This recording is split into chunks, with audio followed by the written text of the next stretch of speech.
Hello students, स्वागत है आप सबका हमारे और आपके प्यारे से चैनल ट्रिग्नो क्लासेस पे। मैं महेश शर्मा आज लेकर आया हूँ आप सबके लिए क्वाड्रेटिक इक्वेशन का सेकंड पार्ट।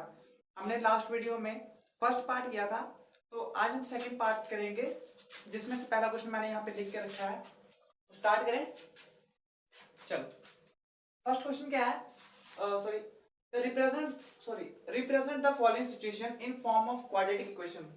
मतलब कि हमारे पास कुछ सिचुएशन दे रखी हैं क्वेश्चंस में, उनको हमने चेंज करना है क्वाड्रेटिक इक्वेशन में। क्वाड्रेटिक इक्वेशन कौन सा था? ax² plus bx plus c equals to 0। तो मतलब कि इन जो सिचुएशंस जो हमके दिए रहेंगी उनको हम इस फॉर्म में लाके लिखेंगे, मतलब किसी भी तरीके से इनको हम इस फॉर्म में कन्वर्ट करेंगे। ठीक है, तो पहला क्वेश्चन क्या दिया है? The rectangular plot is 528 metre square.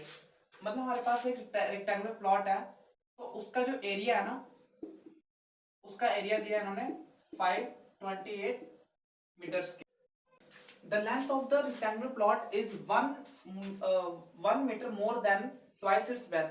मतलब कि जो इसका लेंथ है ना, वो इसकी ब्रेथ से 2 गुना से 1 ज्यादा है। यही बोला ना क्वेश्चन में, twice its breath 1 more than twice its breath. तो मतलब कि अगर इसका जो ब्रेथ है वो हम x मान लें, तो अकॉर्डिंग टू क्वेश्चन इसका जो लेंथ है वो इसके 2 गुने से 1 ज्यादा होगा, because twice then 1 more than twice its breadth. Therefore इसका जो लेंथ होगा वो ये आ जाएगा। देयरफॉर हमें क्या करना है? Let breadth is equal to, therefore length क्या होगा according to question? 2x plus 1, है ना। अब क्या बोला है? We need to find the length and breadth of the rectangular plot. मतलब ये जो प्लॉट है इसका लेंथ एंड ब्रेथ फाइंड करना है। ठीक है, तो अब यहाँ पर हमारे पास कौन सी कंडीशन लग सकती है जिससे हम पता लगा सके कि हाँ ये क्या है। अब देखिए ध्यान से, यहाँ पर एरिया कितना है? 528 मीटर दिया है। तो अब आप यहाँ से कंक्लूजन लगा सकते हो कि हम यहाँ पे अगर एरिया का फॉर्मूला लगाएं, एरिया का फॉर्मूला क्या था? एरिया ऑफ रेक्टेंगल, क्या फॉर्मूला है? लेंथ इंटू ब्रेथ, है ना। लेंथ कितना दिया आपके पास? 2x प्लस 1 एंड ब्रेथ कितना है? x। ठीक है, एंड एरिया आपको ऊपर यहाँ पे दे रखा है, क्या है? 528। ठीक है, अब इसको एक्सपेंड कर दो। 2 को जो हमने x से मल्टीप्लाई किया, 2x से मल्टीप्लाई किया तो 2x स्क्वायर आ जाएगा, एंड x को जब हमने 1 से मल्टीप्लाई किया तो x आ जाएगा। यहाँ पर आ गया 528। अब जैसे कि हम पिछले क्वेश्चंस में करते आ रहे थे, एक पोर्शन को, इस पोर्शन को उस साइड शिफ्ट कर देंगे, क्या आ जाएगा? इस साइड 0 आ जाएगा। 2x square plus x minus 528 आ गया। इसको हम इस पोर्शन में भी लिख सकते हैं, 2x square plus x minus 528। तो स्टूडेंट्स आप समझ रहे हैं ना? आई होप कि आप समझ रहे हैं। अब देखिए ये इस फॉर्म में आ गया, उस फॉर्म में आ गया। देयरफॉर अगर हम उसको कंपेयर करें तो यहां से a हमारे पास क्या आ जाएगा? 2, b आ जाएगा 1 एंड c आ जाएगा माइनस 528, है ना। तो ये था हमारा सेकंड क्वेश्चन का फर्स्ट पार्ट। सो स्टूडेंट, जैसे कि आपके पास सामने दूसरा क्वेश्चन है, the product of 2 consecutive integers. सबसे पहले आपको ये पता होना चाहिए कि कॉन्सेक्यूटिव इंटीजर्स क्या होती हैं। अब कॉन्सेक्यूटिव मतलब क्या है? लगातार। लगातार मीन्स अगर हमारे पास एक नंबर है 5, तो कॉन्सेक्यूटिव क्या होगा इसका? 6, मतलब कि 5 के बाद 6। अगर हमारे पास नंबर है 10, तो इसका कॉन्सेक्यूटिव क्या होगा? 11। अगर 13 है तो 14। मतलब कि जब किन्हीं 2 नंबर्स के बीच में एक का डिफरेंस आ जाए, 3 के बाद 4, 4 के बाद 5, 5 के बाद 6, 6 के बाद 7, तो फिर उनको हम कॉन्सेक्यूटिव नंबर्स कहते हैं। ठीक है, तो अब यहाँ पर क्या बोला है? क्वेश्चन में क्या बोला है? Find the product of 2 consecutive positive integers is 306। मतलब 2 नंबर्स हैं हमारे पास, बस हैं, उनका जो प्रोडक्ट है वो 306 आ रहा है। तो बोला है we need to find these integers, तो हमको उन इंटीजर्स को पता करना है। तो इसके लिए सबसे पहले आपको क्या करना पड़ेगा? Let one number equals to x। एक नंबर को आप x मान लीजिए, ठीक है, एंड दूसरा नंबर क्या होगा? तो फिर जैसे कि हमारे पास अगर एक नंबर था 5, तो दूसरा नंबर क्या होता था? 6। मतलब कि एक ऐड रहता था, तो इसलिए आप यहाँ पे अदर नंबर क्या मानोगे, x+1।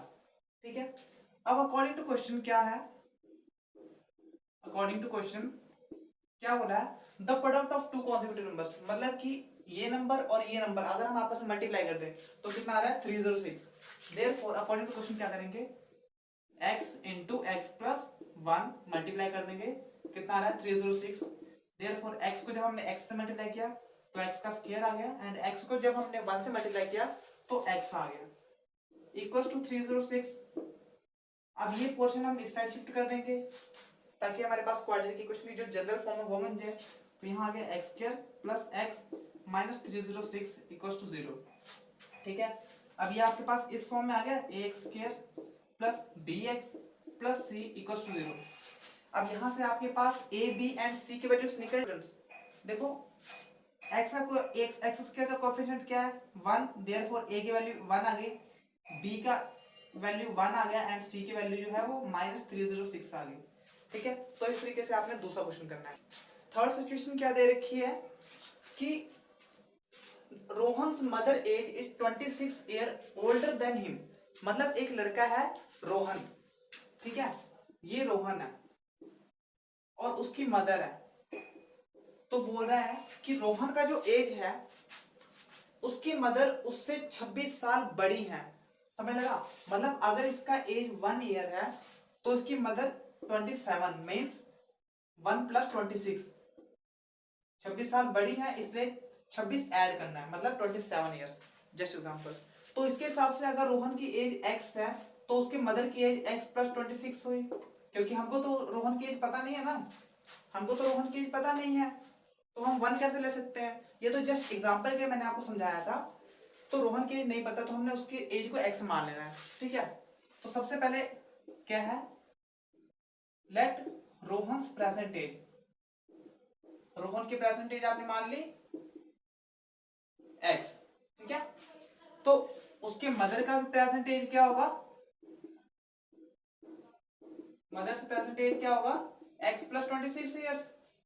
ठीक है, अब बोल रहा है सेकंड कंडीशन में the product of their age 3 years from now will be 360, means 3 years from now मतलब कि अब से 3 साल बाद उनका जो भी एज होगा। अब देखो 3 साल बाद रोहन का एज क्या होगा, अगर आज उसकी एज 1 साल है तो 3 साल बाद क्या होगा 4 साल होगा, मतलब कि 3 साल उसमें ऐड हो जाएंगे, है ना। तो जैसे इनकी एज 27 है तो 3 साल बाद उनके 3 years और ऐड हो जाएंगे, तो मतलब कि 4 हो जाएगा, सॉरी 30 हो जाएगा, समझ लगा। तो अगर उस रोहन की एज आज x है तो 3 साल बाद क्या हो जाएगी x + 3, एंड इनकी एज x + 26 + 3 यही होगी ना। तो बोल रहा है कि 3 साल बाद उनकी जो भी एज होगी उसका जो प्रोडक्ट है, जो भी एज उनकी होगी उसका जो प्रोडक्ट है वो 360 के बराबर होगा। तो स्टूडेंट्स अब हमने क्या करना है, 3 years फ्रॉम नाउ वाला कंडीशन लगाया, अब से 3 साल बाद क्या होगा रोहन का एज, क्या हो जाएगा x + 3 हो जाएगा। ठीक है, ऐसे ही उसकी मदर का एज क्या हो जाएगा x + 26 पहले था, तो अब क्या हो जाएगा 3 ऐड हो जाएगा क्योंकि 3 साल और बढ़ जाएगा, तो क्या हो जाएगा x + 29। समझ लगा यहाँ तक, एक बार आप ध्यान से देख लीजिए समझ आ जाएगा।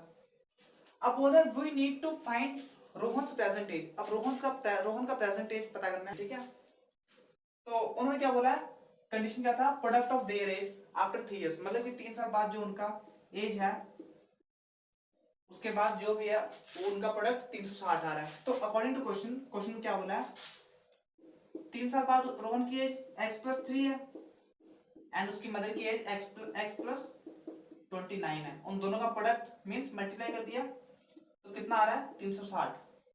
यहाँ पर सिर्फ एक ही कंडीशन दिख रहा है तो आपने वही कंडीशन लगा दिया, तो अभी इस टर्म को पूरे से मल्टीप्लाई कर दिया x × x + 29 plus with sign 3 multiply x + 29 equals to 360।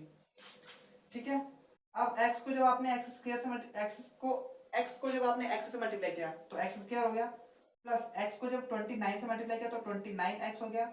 Similarly यहाँ पे जब आपने 3 को x से मल्टीप्लाई किया तो 3x हो गया, एंड जब आपने 3 को 29 से मल्टीप्लाई किया तो 87 हो गया। ठीक है, इक्वल्स टू 360। अब देखो यहाँ पे क्या सॉल्व हो रहा है, x square plus 29 plus 3x 32x आ गया, प्लस 87। ये पोर्शन यहाँ पॉजिटिव है, इस साइड आके क्या हो जाएगा, नेगेटिव हो जाएगा, इक्वल्स टू 0। इसको हम सिंप्लीफाई यहाँ करके लिख सकते हैं, क्या आ रहा है, x square plus 32x plus 87 minus 306 equals to 0। तो यहाँ पर क्या करेंगे, अब 32x इसको सॉल्व कर देना है, क्या आ जाएगा, 219 आ जाएगा। अब क्योंकि बड़ी रकम के साथ साइन नेगेटिव का, इसलिए यहाँ पे नेगेटिव साइन लगा दिया, इक्वल्स टू 0। ठीक है, तो ये इक्वेशन आ गया हमारे पास जनरल इक्वेशन के फॉर्म में, ax square plus bx plus c equals to 0 इस फॉर्म में आ गया। देयरफॉर यहाँ से आपने a b एंड c की वैल्यूज लिख देनी है। यहाँ पर a की वैल्यू क्या है 1, b की वैल्यू क्या है 32 एंड c की वैल्यू है माइनस 219। समझ लगा? तो आई होप ये तीनों क्वेश्चंस आपको बहुत अच्छे से समझ आ गए होंगे। सो स्टूडेंट्स, मिलते हैं नेक्स्ट वीडियो में, तब तक आप अपना ख्याल रखिए। All the best and take care.